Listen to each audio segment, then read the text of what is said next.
और हम लोग अब इसी के साथ साथ चलेंगे गोदावरी तक, भावना गोदावरी नदी तेलंगाना बॉर्डर तक।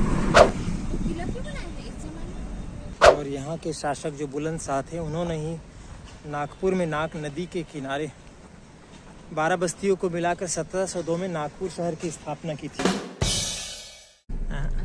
ये देखो दुर्ग 220 किलोमीटर और ये 262 किलोमीटर रायपुर। लेकिन हम लोग जो रास्ता ले रहे हैं ना, वो एकदम हम लोग को 1200-1300 किलोमीटर पड़ेगा, क्योंकि हम लोग पहले बस्ता जा रहे हैं। क्यों कान्हा जी चले? कान्हा को क्यों बुलाते हैं? ये दुर्ग से आए हुए हैं। इस बार हमारे ट्रिप में ये नए पर्सन हैं।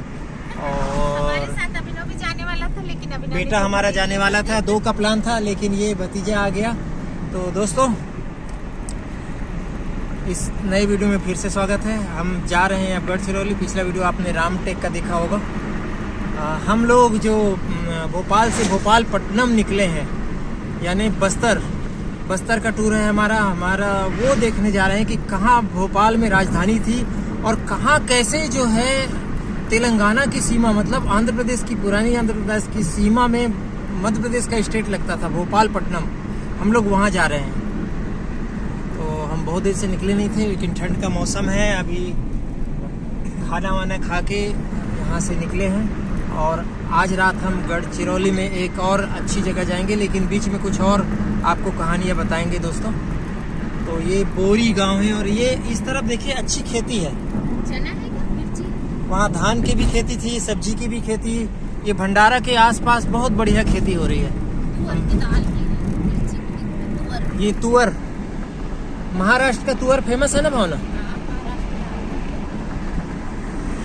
हम लोग लेते हैं। बढ़िया तुअर की दाल। अभी छोटा फल है बड़ा नहीं।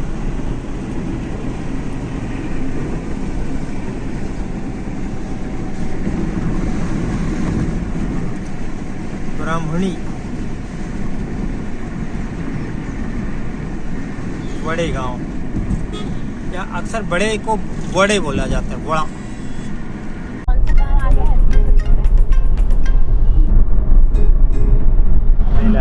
बेलाटी बोल रहे हैं।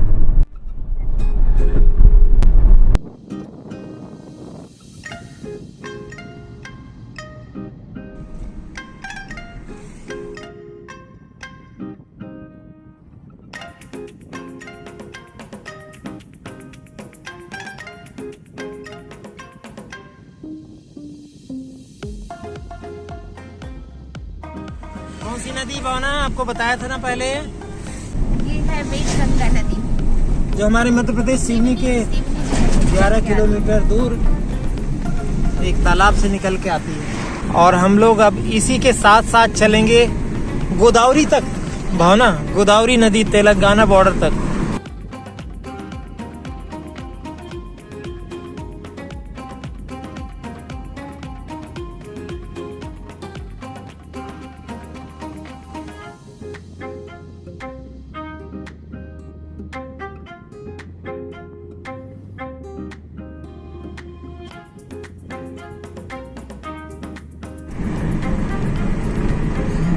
ये आ गए हम लोग पौनी रोड।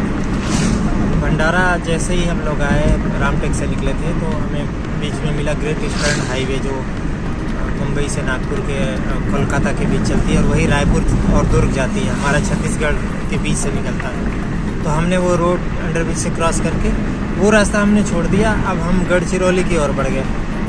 और ये पूरा बेल्ट गोंडवाना था। कभी दंडकारण्य तो था ही था, लेकिन गोंडवाना भी था, गोंडलैंड।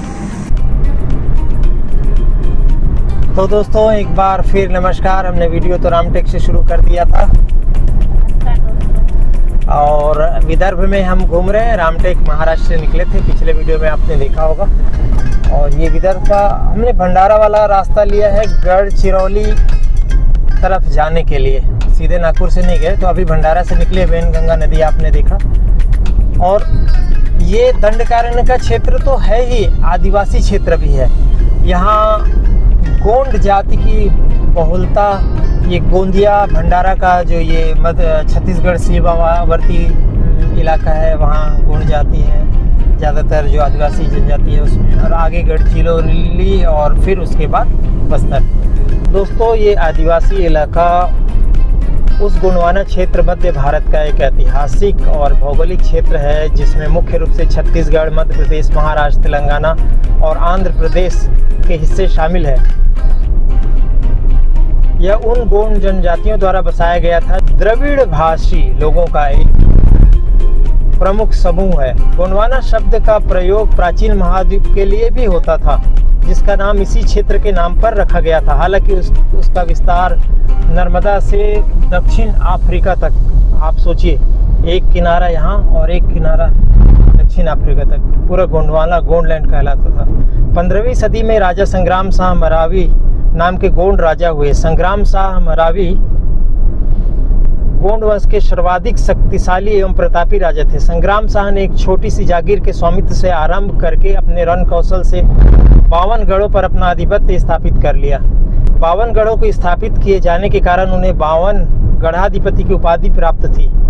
अबू फजल ने आईने अकबरी में महाराजा संग्राम शाह के 52 गढ़ों की सूची दी थी। उनके अलावा इन गढ़ों के अधीन छोटे छोटे कई रियासत थे जिन्हें परगना कहा गया। इनकी संख्या 57 थी। तो गोंड साम्राज्य जो संग्राम सिंह के आधिपत्य में जो गढ़ापति जो कहलाते थे, उसमें 52 परगना और 52 गढ़ और 57 परगना जो आते थे, तो वो 52 गढ़ का जो गोंडलैंड है, गोंडवाना है, वो यहाँ आंध्र प्रदेश, तेलंगाना, छत्तीसगढ़, मध्य प्रदेश का विदर्भ का हिस्सा और मध्य प्रदेश ऐसे फैला हुआ था। और ये 52 गढ़ अलग अलग, इस तरफ हम लोग देखें तो चांदा था।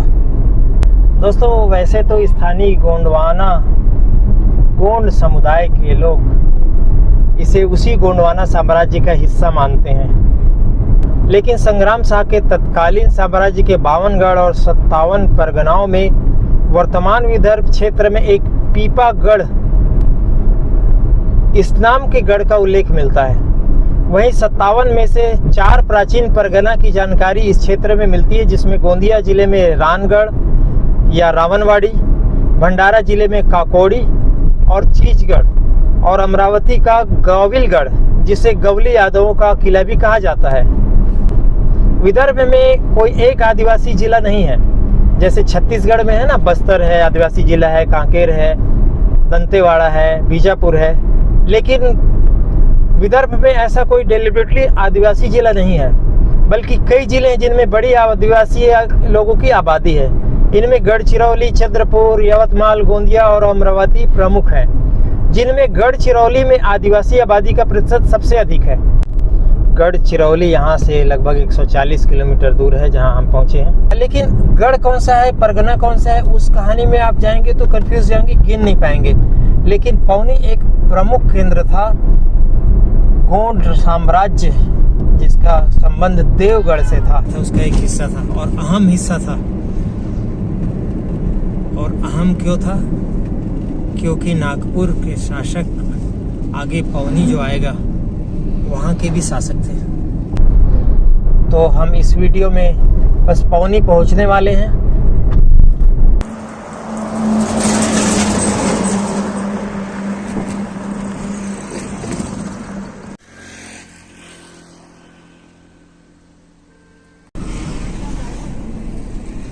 थोड़ा सा बड़ा होता तो तोड़ के खाते हैं। बिल्कुल छत्तीसगढ़ के गांव जैसे लग रहा है ना, एकदम छत्तीसगढ़ी है जैसे ही लगे। इधर ज्यादा आपको दिख रहा है तुअर ही तुअर। हाँ, इधर तुअर तो बहुत दिख रहा है। धान की भी फसल दिख रही है, भावना कट गया है धान तो, हालांकि थोड़ा सा बड़ा। अच्छा, पानी है और संपन्न इलाका लग रहा है अभी तक तो। हालांकि आगे जाके भले वो ड्राई एरिया, जंगल एरिया होगा। अभी भी हम भंडारा जिले में हैं। पौनी के बाद से फिर शायद गढ़चिरौली जिला आएगा।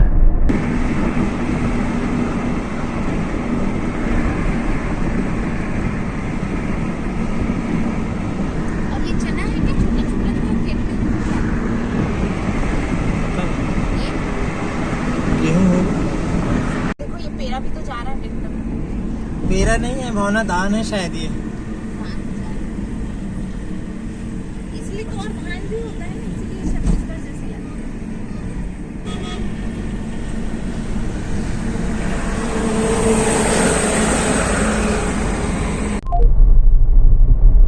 पौनी 20 किलोमीटर, उमरेड 64, गढ़चिरौली 129। वैनगंगा नदी है, देखो यहाँ पे। अब कान्हा जी गाड़ी चला रहे हैं और ये वैनगंगा फिर से आ गई हमारे रास्ते चौड़ी नदी में। हम उनके रास्ते में आ गए। देखिए बहुत क्या चौड़ा है, बहुत शानदार। वैनगंगा नदी फिर से हम आ गए। वैनगंगा जो हमारे मध्य प्रदेश से आ रही है। अब कितने सारे नाव चल रहे देखे। हाँ, वही दूर से कितना अच्छा लग रहा है। पानी हाँ? भी एकदम क्लीन है। इसमें प्रदूषण नहीं, बड़ा शहर नहीं पड़ता इसमें, नदी सारी नदी केवल एक भंडारा ही है। अब आ गए हम पौनी। पवनी और पौनी दोनों बोलते हैं। तो नया जैसे दिख रहा है, पुराना किला नहीं लग रहा है। हाँ लेकिन बनाया है ना। किला क्यों बनाया है इस जमाने में? नहीं, टूटे हुए को रिपेयर किया। हाँ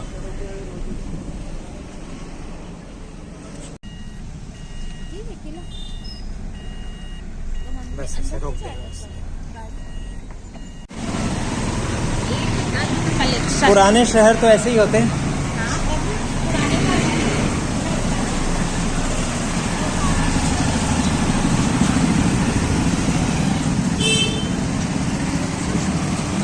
मॉन्यूमेंट स्मारक, संरक्षित स्मारक।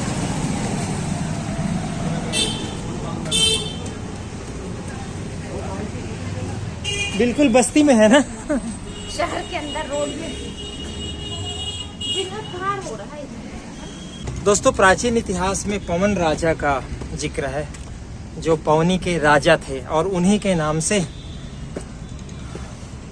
इस नगर का नाम पवनी कहलाया। और उन्हीं के नाम से बना हुआ ये जो किला है वो है पवन राजा किला।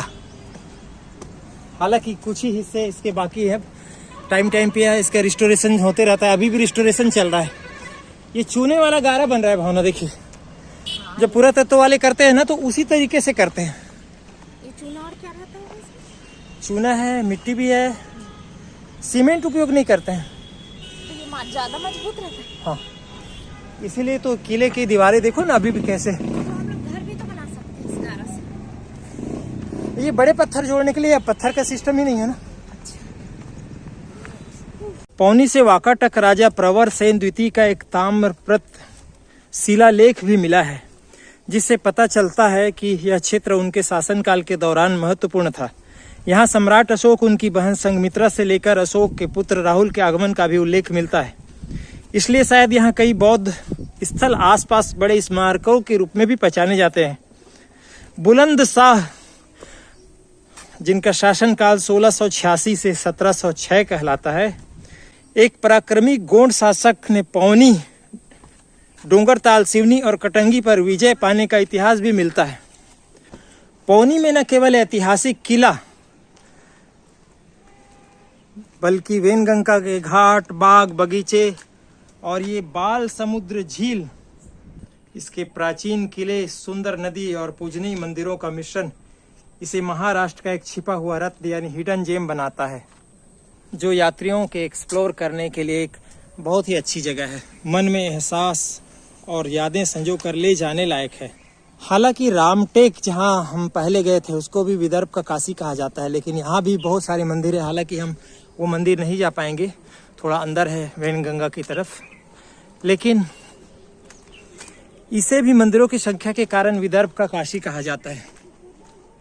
वर्षों से इस किले ने विभिन्न शासकों और सत्ता परिवर्तनों का सामना किया है, जिससे यह महाराष्ट्र के ऐतिहासिक ताने बाने में एक महत्वपूर्ण स्थल बन गया है। 17वीं और 18वीं शताब्दी के शहर की दीवारें हालांकि अब खंडर हो चुकी हैं, फिर भी अतीत की भव्यता और सूक्ष्म शिल्प कौशल को दर्शाती हैं। किले के चारों ओर खाई है और मिट्टी की प्राचीर है, जो अतिरिक्त सुरक्षा अवरोधों का काम करती है। भंडारा से लगभग 55 किलोमीटर आप सड़क मार्ग से यहाँ आ सकते हैं। नागपुर से आपको भीवापुर होके उमरेड होते हुए आना पड़ेगा। यहाँ मानसून का मौसम बहुत सुंदर लगता है। ये नागवंशी शासकों का किला था, शासन, पर एकदम क्षतिग्रस्त है ना किला। और यहाँ के शासक जो बुलंद शाह थे, उन्होंने ही नागपुर में नाग नदी के किनारे 12 बस्तियों को मिलाकर 1702 में नागपुर शहर की स्थापना की थी। वर्तमान नाम नागपुर उसी के नाम से पड़ा हुआ है। क्षतिग्रस्त तो है। ऐसे में अगर गोंड समुदाय कहे कि उनसे उसका गोंड लैंड और गोंडी छीनकर महाराष्ट्र और मराठी बना दिया तो बाद में कुछ तो दम जरूर लगता है। बुलंदशाह की मौत नागपुर की स्थापना के बाद 1706 ईस्वी में ही हो गई। नागपुर के सक्करदारा के तिरंगा चौक के पास शहर के उस संस्थापक गोंड राजा बख्त बुलंदशाह की समाधि आज भी जीर्ण शीर्ण अवस्था में आपको मिल ही जाएगा। कई सदियों की कहानी इस वीडियो में इसलिए थोड़ी सी लंबी हो गई, लेकिन मेरी यात्रा के दौरान मेरा ये प्रयास और जानकारी का यह वीडियो आपको कैसा लगा ज़रूर आप कमेंट करके बताइएगा दोस्तों। तो इस वीडियो में इतना ही। अब हम आगे ये एक हमारी गोंड राजाओं को, उससे पहले जो पूर्ववर्ती राजा जो भी होंगे यहाँ, उनको एक श्रद्धांजलि है और एक हमारा एक संकल्प है कि हम गोंड समुदाय को भी और उनके राजाओं को भी हम प्रणाम करते हुए चलेंगे। वही हमारा एक ये प्रयास था। आपको वीडियो कैसा लगा आप कमेंट करके ज़रूर बताइएगा दोस्तों। और अभी तक अगर चैनल को सब्सक्राइब नहीं किया होगा तो आपको सब्सक्राइब ज़रूर करना है। तो दोस्तों, और सजावट के लिए वहाँ बनाए ना जो पहले देखे थे हम लोग। हाँ हाँ। इस बीच हमारे दूसरे वीडियो भी आते रहेंगे, तो आप यात्रा में हमारे साथ रहिए। जय जोहार, जय गोंडवाना, जय गोंड, जय आदिवासी। अब जय बस्तर भी कह सकते हैं क्योंकि हम बस्तर के बहुत करीब आ गए। जय जोहार, जय छत्तीसगढ़। कुछ संतरा मिलेगा? संतरा नहीं दिख रहा है मुझे। हाँ ना, पीछे दीदी संतरे कम दिख रहे हैं। संतरे नहीं है। संतरा नहीं है। क्यों नहीं है? हमारे इधर भिवापुर का संतरा चलता है, नागपुर वाला नहीं चलता, इसलिए भिवापुर का करता है। महाराष्ट्र कहाँ का बिया? भिवापुर इधर। अच्छा, भिवापुर का। जी जी। और मिर्ची वाला भिवापुर भी वही है? हाँ वही। अच्छा ठीक है। ये सिंघाड़े लेके जाओ ना। हमको संतरे खाने का, हम सोचे महाराष्ट्र है तो संतरे खाएंगे। संतरे ही ढूंढ रहे हैं। संतरे अभी संतरे का सीजन भी नहीं है क्या? नहीं, सब गिर गए बारिश।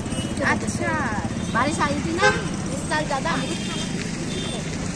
लेके जाओ ना, गावरा नहीं है। ले लो दे दो।